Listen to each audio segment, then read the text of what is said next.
Pogi ngayon ang kwento ng binatang ito na ipinagmamalaking gumwapo raw siya kahit hindi siya niretoke. Noong high school, fruity o fruity gyawat kung tawagin si Mark Joseph. Ang ibig sabihin naman ang kanyang motong YOLO, you only ligo once. Nung panahon na yon, lagi na lang ako nagbabasketball. Kahit mainit, tanghaling tapat. Okay lang kahit umitim ako ng todo kasi basketball is life. Aminado si Mark na sasaktan siya sa mga panunukso. Dati, lagi akong nabubuli kasi pangit at payat lang ako. At ang itim-itim ko pa, dinadaan ko na lang sa pagtawa kahit nasasaktan na ako. Ginagawa na lang nila akong komedyante. Pero at least napasaya ko sila gamit ang mukha ko. Tapos nakaramdam din ako ng inggit kasi yung mga tropa ko. Kasi halos lahat may hitsura. Ako lang yung naligaw ng landas. Sinasabihan nila akong itlog na bugok sa grupo. Nagka-love life naman daw siya pero hindi nagtagal. Meron naman akong naging syota noon kaso inagaw. Wala akong laban kasi pugi yung umagaw eh. Anong laban natin doon, di ba? Ayun, wala akong nagawa. Tinanggap ko na lang. Tinanggap na lang ang katotohanan na pogi talaga ang gusto ng mga babae. Mula noon, naging determinado raw siyang i-improve ang kanyang sarili. Yun nga lang, can't afford siyang magpaderma o gumastos para sa mga mamahaling skincare product. Ang sabon na kanyang ginagamit, kung ano na lang daw ang makita sa kanilang banyo.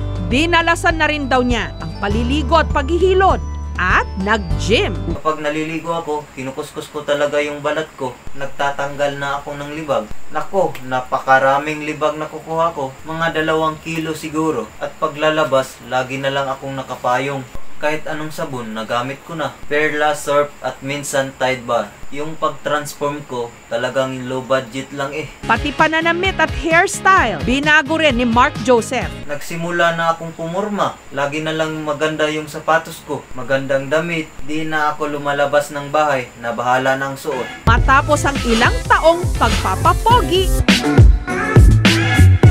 ito na si Mark Joseph ngayon.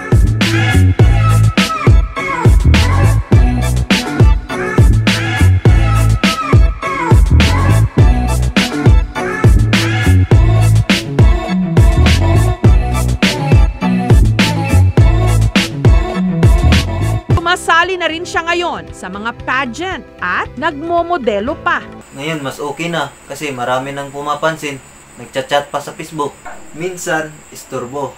Pero okay lang kasi isa na yun sa mga fans ko. Tips ko po dyan sa mga gustong gumapo tulad ko. Relax lang kayo kasi hindi madaling ma-achieve ang ganitong muka. Kumbaga, sa sinasabi ng iba na marami pa kayong kakainin ng bigas. Sa akin naman, marami pa kayong ipapahid na sabon at kakainin na maraming prutas. Ang pagkain ng prutas ay nakakatulong para kuminis ang iyong balat. Pag araw-arawin mo to, malaan dyan sa nakikinis agad ang balat mo. Tips ko lang po sa mga nagpipiling pugi dyan.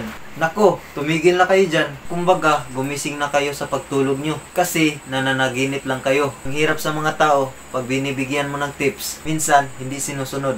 Ang titigas ng mga ulo. Paano kayo magiging pugi katulad ko?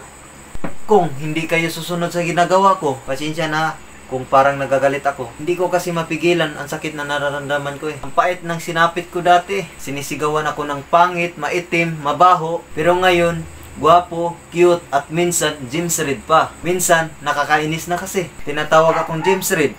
Mas pogi naman ako dun. Kahit i-compare nyo dati, ang mukha ko noon at sa mukha ko ngayon.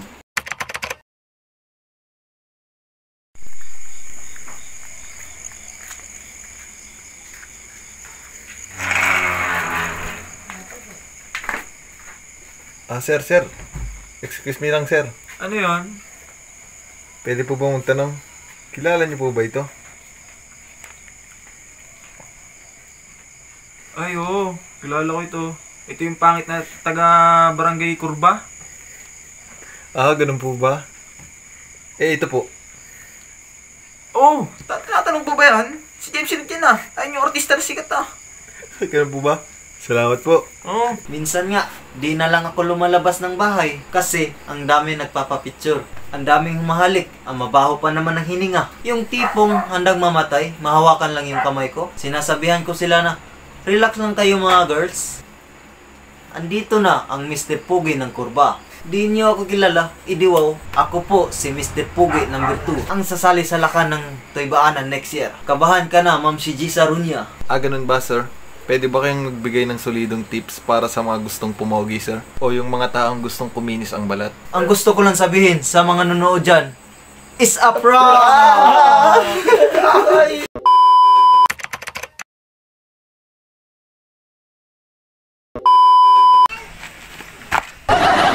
May bago kaming challenge. Nagugutom na kasi ako eh. O sige na, maganda yung binabalak mong yan. Punta ako ng birthdayan para makakain. Magpapanggap ako ng clown. Bahala ka sa buhay mo. Tara, samahan niyo ako. Wala naman pala kakwenta-kwenta.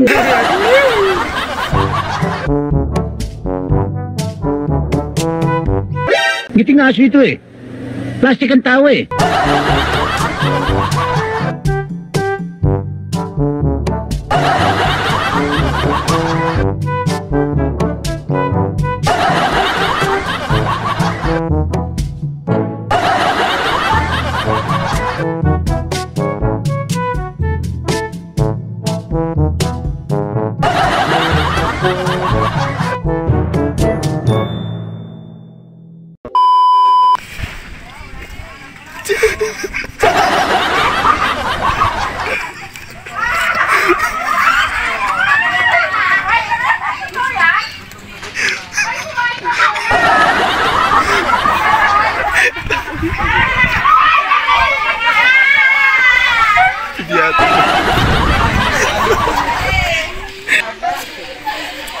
Ayun na po sa idol. Baka nagtawa na naman nasa loob. Ayan. Tarantado! Siyempre, mag-magic ka dito. Habang busy sila, sasalisi tayo.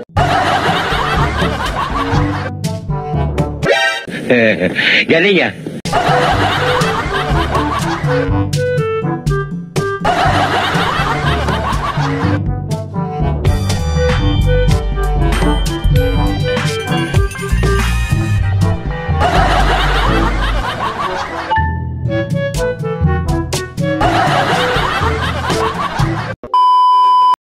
Yo, shout out sa nanonood ng video namin sa aming YouTube channel at nag-subscribe at nag-share at palagi niyong papanoorin ang yung mga YouTube namin. At shout out kay Oliver, pare magpapagaling ka. At shout out sa mga kaibigan ko taga Kurba Rockers. Shout out kay Ambi. At pare, i-shout out kita palagi, i-shout out mo din ako. At shout out sa tatay ko, sa nanay ko, shout out sa mga kapatid ko, at shout out din sa mga vloggers.